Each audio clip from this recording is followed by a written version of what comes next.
everyone here to the Smash Sports Show right here on Smash FM in our 10th year, of course, of the station. Of course, let's go up to our friends over in the nation's capital. In particular, of course, we're going to Canberra and, of course, speak with the Molonglo Juggernauts women's football team who, of course, won the Premiership last year. Actually, it wasn't long ago. It was about 2 or 3 months ago now. And, of course, we've got three very special guests from the Premiership team to tell us all about it. Thanks, all three, for joining us. No Thanks for having us. Now, I'll get each of you to introduce yourselves and tell us what position all three played on the field on grand final day. I'm Emma Darman. I'm the Molonglo Juggernauts captain, and in the grand final, I played in the midfield. Hi, I'm Gabby, and I play full forward on the grand final. And my name's Ellie, and I played in the forward line. 3 months ago was the grand final.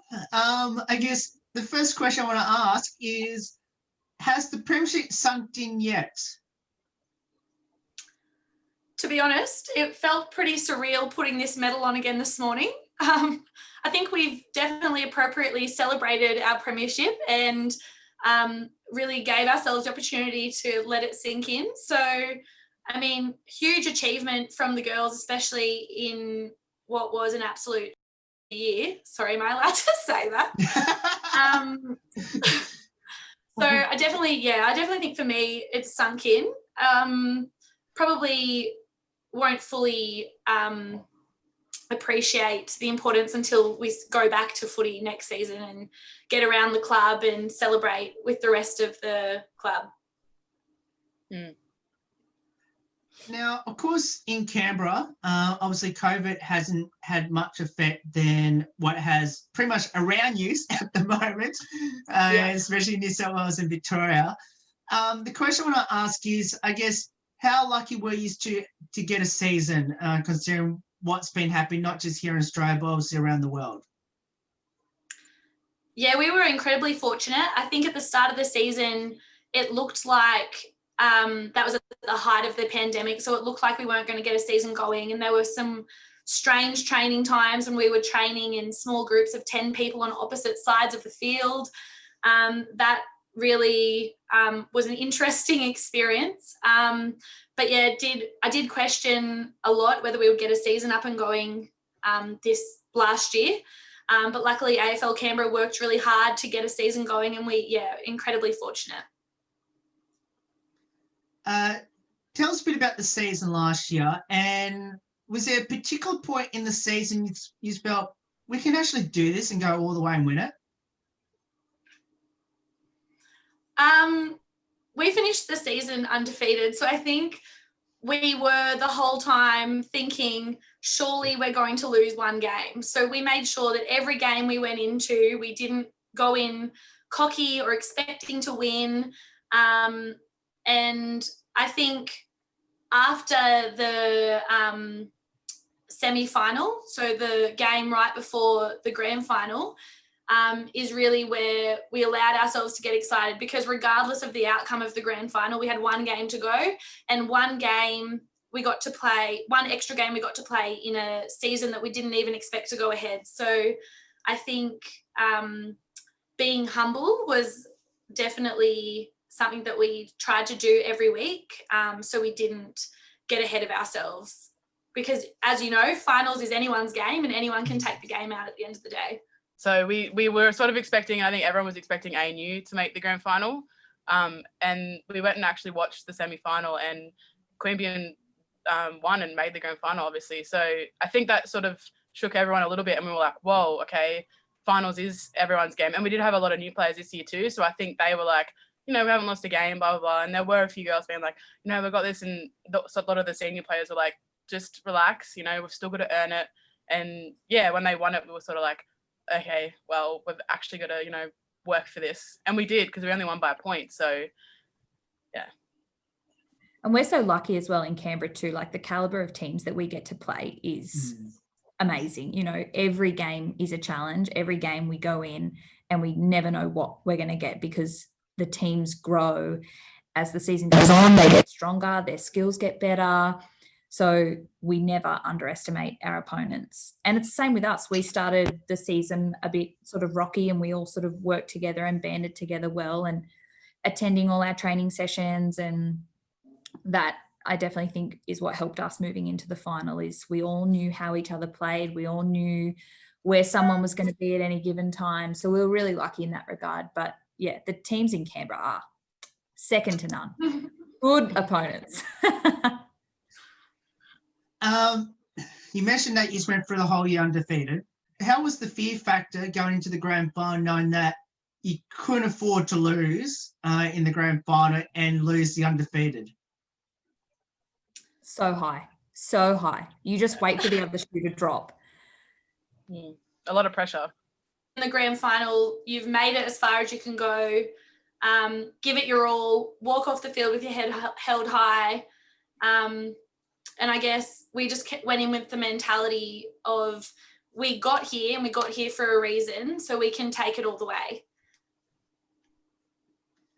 Now, I know it was a sense of relief in this final start went, because I actually watched your game on the live stream, and I could tell the sense of relief it was. And obviously the celebration part came afterwards. But I guess was that I guess a true statement, what I've just said? Yeah, we actually a couple of years ago went through a massive reshift and lost a lot of girls, and had Robbie, our coach at the moment, come on. And so this wasn't just for us a 12-month thing. It was 3 full years of getting new girls each year, training them, and, you know, getting everyone keen to play. So it wasn't, I think a lot of us felt relief after, you know, for so long trying to get there. And yeah, finally it happened. And Queanbeyan absolutely made us work for it. As Gab's already said, we only won by a point. So those final minutes were crucial because it was anyone's game right up until the final siren. Tell us a bit about your Premiership coaches. So Robbie Davis is our Premiership coach. He's been our coach for 3 years. He's really helped, as Gabby touched on, rebuild this team and rebuild the culture. And I think the Molonglo Juggernauts are now a team that the players all want to be there. We all get around each other. We're actually friends outside of footy, and we hang out on the weekends, and it's just a really nice place to be. And Robbie has played a crucial role in getting us to that point. I guess he's really good at knowing when to give us a spray when we deserve it, or when to just be a bit gentle with us. And yeah, he every game goes out of his way to come up with some kind of motivational speech, motivational quote that he wants us to take into the game. And yeah, he's definitely our biggest supporter, as he describes himself. He's one of our sisters. So yeah, he's been instrumental in this premiership. I know this is going to sound a really silly question to ask, but who got to hold the Premiership Cup first? Got it right here. Me. And here he is. Brought it along. Still kind of smells like beer a bit, but. So the question I want to ask is, how good was it to hold the Premiership Cup first before everyone else swarmed onto you? It was unreal, but we said last year when we were, not 2019, when we actually lost the first final by 1 point, which was absolutely devastating, that the Premiership is all about the team. So even though I got to hold it first, all I wanted to do was take it over to our team and celebrate with the girls. But I know you're not supposed to do this during COVID times, but did any have a chance to, have a little sneaky kiss of the cup? Oh, we had a kiss of the cup. We sculled from the cup. It's had a few drinks in there. We definitely celebrated appropriately. We still sometimes have parties at my place where it lives, and sometimes gets the occasional drink in there. And yeah, I always tell people when they come into my house, like, this is the cup, and say hello to it. Do you want to drink out of it? living up to it. Yeah, the celebration continues. Now, Gabby, you currently got the cup at the moment. Yes. So, there it is. Now, the question I want to ask you, Gabby, is how long have you had the cup for since grand final? Well, day? so Mad Monday, we ended up back at my place. It's a bit of a party house, not sort of, kind of. I shouldn't really say that, but yeah. And we just ended up with it. And Robbie, our coach, was like, "You guys can just keep it at your place." So I actually live with two of the girls that play on the team. So yeah, there are 3 girls that live with me. That we're all a part of the team. So just lives there. We had a great idea that we would do like a travel series of the Premiership winning cup, and we'd get pictures of it in all of these locations, but we haven't managed to get around to doing that yet. Now I can also see, I think all you're wearing your Premiership medals around your necks, I can see. Absolutely. There Haven't taken it off, no jokes. Well, I think Emma might have just answered my next question then, which is how long did you wear your Premiership medals around your necks for after you received it, and did any of you sleep with it? Yeah, so there was actually a rule. So we played Saturday and we partied for 3 days straight, and you had to keep it on. So there's actually a photo of Emma, which I'm not going to show, obviously, but she's in the shower, and Ellie's taken it of Emma in the shower with her medal on. So you had to shower in it, you had to eat, sleep in it, and if anyone noticed you with it off, then you had to scull your drink. So yeah. Obviously, we only condone responsible drinking. Yeah, of course.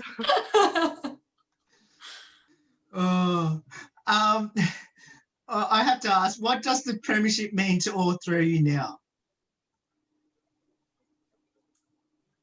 Obviously, a Premiership of any kind means the world, but especially in 2020, I think a time when at the start of the year, we were stuck at home, we weren't able to see our friends. There were many people around the world struggling with isolation, and footy really gave a release for people who needed to be surrounded by their friends. The broader footy family came together to support us through that really hard time. So this year especially, I think it meant a lot to the girls. And also being part of such a special team, as we've already mentioned, we've rebuilt the culture of this club over the past 3 years, and where we're at is something that we're all super proud of. And it's been incredible that we've been able to do this together. We also had some really tough times in 2020. One of our players' dads actually had a cardiac arrest, and he was in a coma for quite a few months, and he was our assistant coach. And he is still with us today, thankfully, and he really taught us what it means to keep fighting, and courage and strength. And I think that all brought us together to help support that particular family who were part of the Molonglo Juggernauts family. And to be able to do this for him, I think meant a lot as well. Now, I have to ask, has pre-season already come back yet? So I'll take this opportunity to give a bit of a plug to pre-season. So we'll start pre-season on the 18th of January, and it'll be on Monday and Thursday nights at 6:30 p.m. Mondays will be at Hughes Oval, and Thursdays will be at Pierce Oval. So if anyone is interested in giving footy a go, please come down. We'd love to have you. Fantastic segue, because that was literally my next question I was going to ask. I guess for anyone who have no idea where your home ground is, especially in Canberra, I guess whereabouts is your home ground? It's Stirling Oval, but because of the cricket season, we, during pre-season, go to other ovals around Canberra. We will eventually be back to Stirling Oval, but not probably until March. But obviously the Molonglo Juggernauts Facebook page or website will have all of those details on there. Now I have to ask for each of you to answer, how special was it to be part of this Premiership team, and how many of those are still back in the team for this coming season? surely everyone will be back, because that was an absolute time winning the premiership. And as far as I know, we're not losing too many players. Obviously, some girls beyond their control, obviously, are moving to different cities, so they won't be playing with us this season.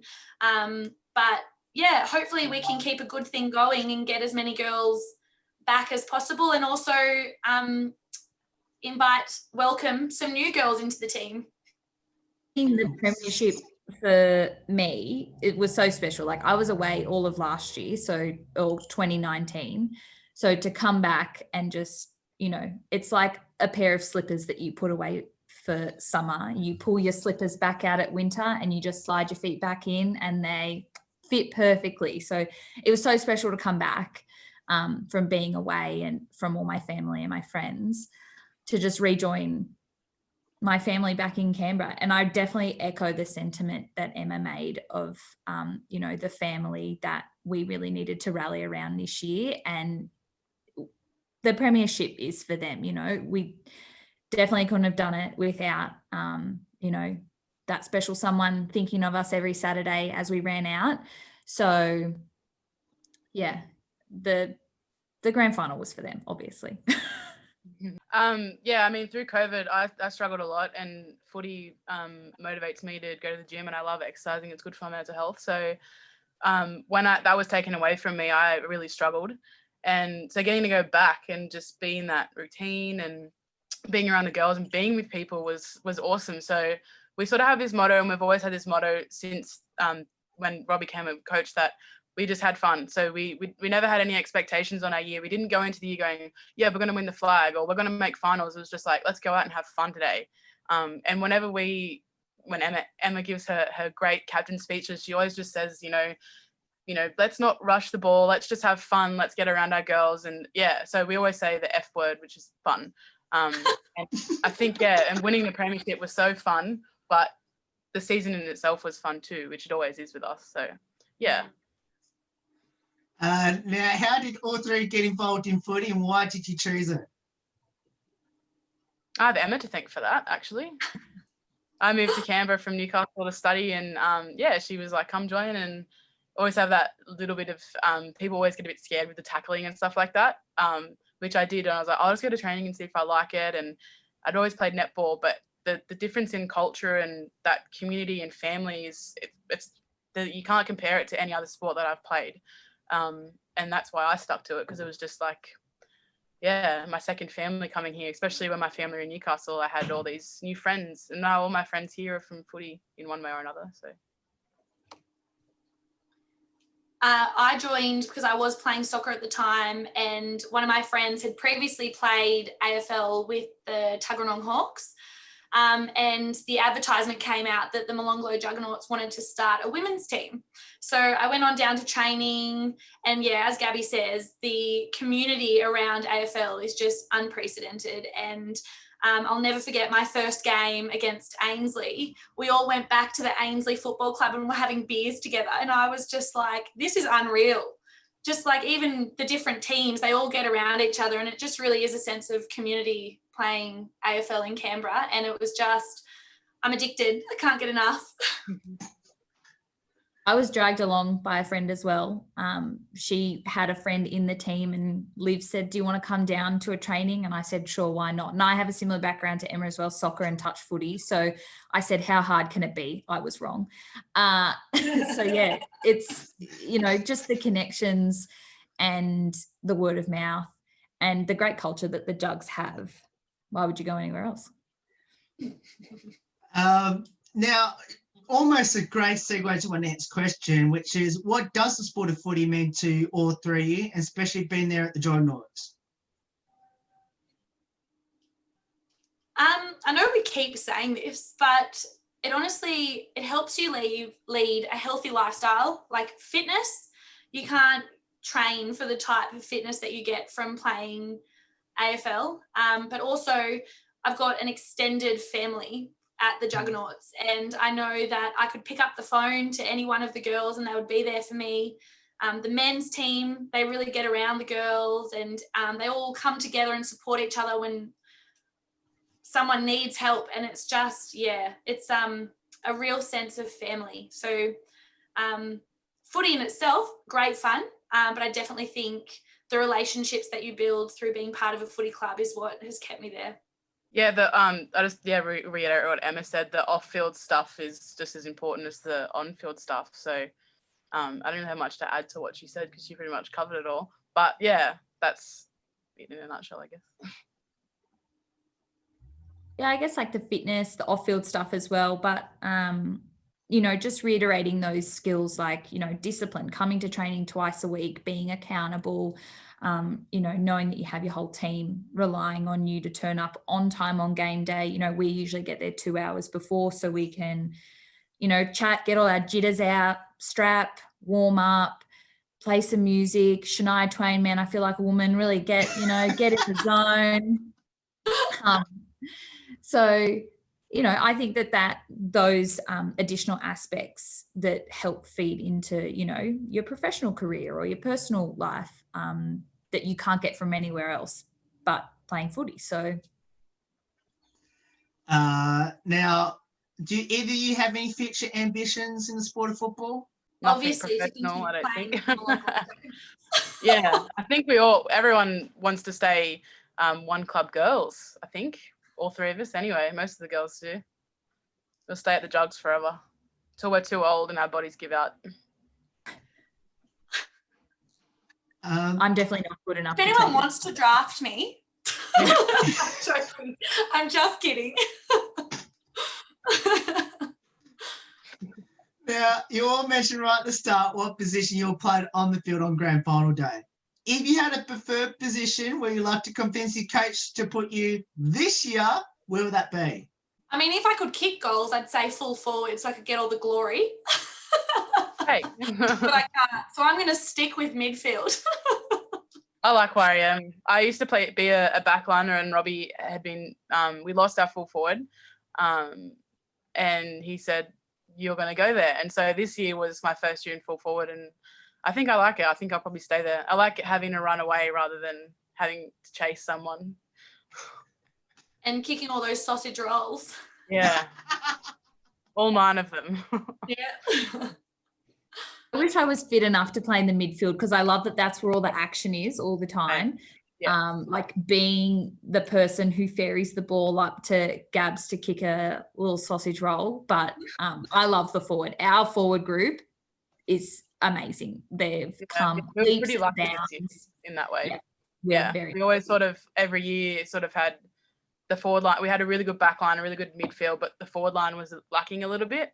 And sort of the new players would get shoved there and not really taught how to do much. But Robbie really took the time this year to build it. And yeah, we had some really great players come along. And so every position on the field this year, everyone that played was great. And we didn't have any individual people that in previous years it'd be focusing on a few people. But this year it was every single person, even our bench and our emergencies. Like we had 2 or 3 emergencies each week. So it was competitive to get a game, but everyone was good to be on the field. So it was good. Now let's finish up with a couple of lighthearted questions about your Premiership teammates. Firstly, who had the most embarrassing moment on the field last season and what was it? Oh, God. There are a lot of Falcons. That's pretty common. A lot of trips, like falls at training that are a bit Bambi. I can't really think of anything. Emma cramped so bad in 2019 that a wheelchair had to be brought on and to take her off so she could walk. And it was only slightly dramatic. I had a nurse on both my legs. She couldn't let go because the cramp was so bad. So don't think it was unnecessary having the wheelchair.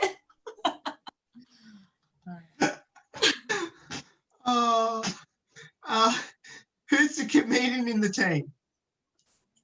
Oh, Gabby. Yeah, she's a funny one. I'm just silly. Silly.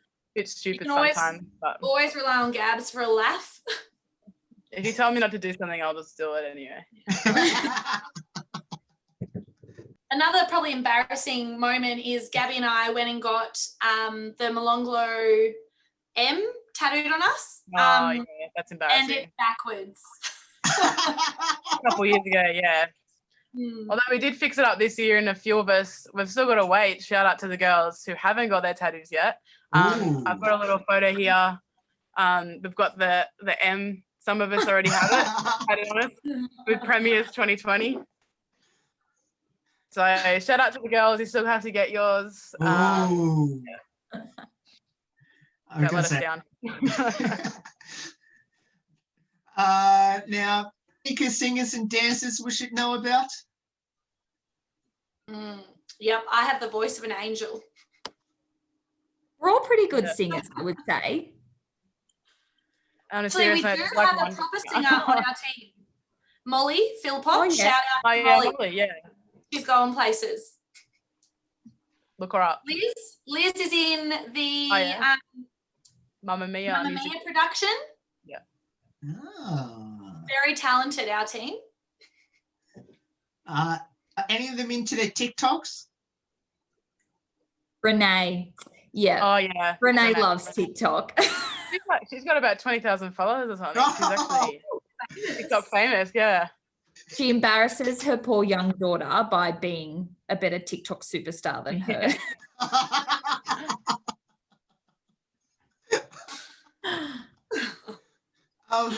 Now, we mentioned quite a few times about the celebrations. How was the celebrations? Oh, yeah. That was so big, yeah. Huge. A big 3 days. We had dress-ups on the Sunday and the Monday.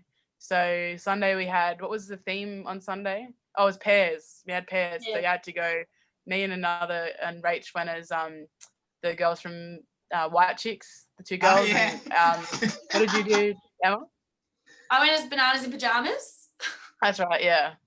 And Ellie, you were... Danny and Sandy from Greece. Yeah, Oh, so I had nice. Monday we actually celebrated with our men's team, which was really cool. Our sponsors booked out the day because they don't open on Monday, so we went there. And it was interesting celebrations because obviously social distancing and COVID restrictions were still around, so we had to be very mindful of that. But I think given the circumstances, we made the best out of the situation. We'll finish off these last two, which is there any players on the team are just plainly forgetful? Emma. Why?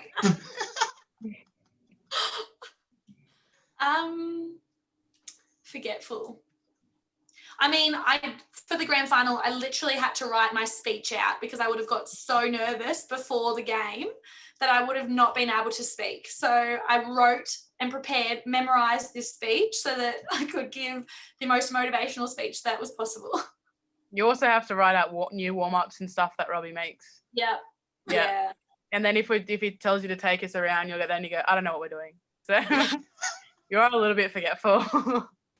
Yeah. We still love you though, so that's all right. And I don't know if there's anyone else that I could think of. I don't think so. Now we'll finish up with this one last one, and of course we mentioned it already in this interview, but we'll get used to repeat it anyway. For anyone that should get down to pre-season, you might as well tell us the details yet again. Yeah, so pre-season will start on the 18th of January. We train Mondays and Thursdays, and that will continue into the normal season. So from the 18th of January on Mondays, we'll be at Hughes Oval from 6:30 p.m. And on Thursdays, we'll be at Pierce Oval from 6:30 p.m. And eventually we'll be back at our home ground, Stirling Oval, aka Jugger Park. And please, if you're interested in getting into footy, we'd love to have you down. And yeah, hopefully see you there. All three, thank you so much for giving up your time to join us today, and congratulations on winning the Premiership in 2020, and especially one of the very few teams around the country that went through the season undefeated. And hopefully in 2021 you can go back to back, and hopefully we can do one of these interviews yet again. Hopefully, look forward to it. Thank you. Thanks so much. Thanks, Will. No worries. And of course, if you want to get down there, of course, and be part of the Juggernauts in 2021, of course, we'll put all the details up on our social media page, of course, with this interview, so you can get down there and get involved with the Premiership team, of course, and as they try to go for back-to-back in 2021. There's more on the Smash Sport Show right after this. Don't go away here on the 10th year celebration.